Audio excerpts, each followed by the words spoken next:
Welcome to the Carriker Chronicles, the People's Show. Check the post for Rescue Nation. Brought to you by Nebraska Spine Hospital. Ladies and gentlemen, fine folks at home, the good people of the state of Nebraska. This is a really good shirt. All right, I don't know if you can read this right here, but here's my favorite part of the shirt. It's the back part right here. I wish it was the front. All right, right there. Black shirt for life, ladies and gentlemen. Now here's the deal. Donald Trump. All right, whether you like Donald Trump or not, whether you dislike him, whether you like him, that's not the point of this show, okay? He tweets a lot, we know that, but he's tweeted a couple times now, as you're probably aware, about the Big Ten and his optimism of playing football in the fall in the Big Ten Conference. Now, my thought is, how much stock, how much validity should I put into these tweets? Now, again, whether you like Donald Trump or not is not the point of this show. If you want politics and sports and turn on the NBA or some other show, that's not what you're going to get here. I'm not condemning that. I'm not saying it's good. I'm not saying it's bad. I'm saying I'm going to stick to sports because that's what I prefer to talk about. I feel more comfortable in that genre, although I do have my political opinions, but they shall not be shared here on this show. If you follow me on social media, I might be a little bit more open with them, but how do I feel every time he tweets? Do I think they're valid? Do I think they're real? Do I think they're legit? Do I really get excited there's going to be fall football in the Big Ten when he tweets? And he sent this out a week ago. And every time a politician says something, you got to take it with a grain of salt.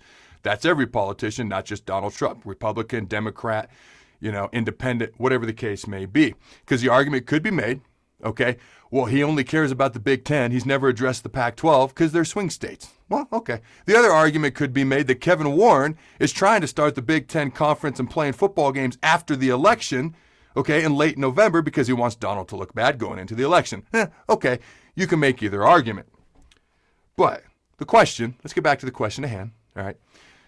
When he tweets and he talks about the Big Ten potentially playing football this fall, do I buy into it? How much stock do I put into it? So he sent this out a week ago, and I've already read it, and I'll read his most recent tweet about the Big Ten after this as well. He said, had a very productive conversation with Kevin Warren, commissioner of the Big Ten Conference, about immediately starting at Big Ten football. Would be great, or good, in parentheses, he put great, for everyone, dash, players, fans, country on the 1 yard line, exclamation point, okay, end tweet. Now, these responses by Faux Pelini, I feel like we're overlooked. I gotta love Faux Pelini. All right, can't forget about him. He said, can you get the Broken Chair trophy officially sanctioned, please? And then he said, also, does Rutgers really need to be in the conference anymore? That's something I can get behind. Ha ha. All right, so then he sends out the tweet just a couple days ago. Big Ten football is looking really good, but may lose Michigan, Illinois, and Maryland because of those governors' ridiculous lack of interest or political support. They will play without them. He put a question mark. I get the feeling he meant period or exclamation point, but I could be wrong. So here's how I look at it. Okay, you look at the testing. The testing has become so fast, so rapid. The results that you can get. You can't tell me that these football players aren't safer than all these students who are living in these dorms without tests. Okay, so I don't buy that excuse. The tests have become, and the responses and the results you can get are so quick, no longer a valid excuse. Number two, the government has said that they will support financially some of the things that the Big Ten needs in order to play football, whether it be tests or some of these things otherwise. So you got financial backing, you got quick test results. This is definitely safer than students who are living in dorms, but they're paying you a lot of money. That is something I do put stock into. All right, also, I do. If you can't tell, maybe I'm delusional. I've been hitting the head a lot. Maybe I'm delusionally hopeful. I do put some stock in this because I'm starting to say, what more excuses are you going to come up with other than you just don't want to do it? Whatever those reasons may be, political or otherwise, safety or otherwise. I don't buy into the safety aspect. I made that clear. But here's my other thought. Michigan, Illinois, and Maryland may not play. Well, I don't know why Maryland's in the conference.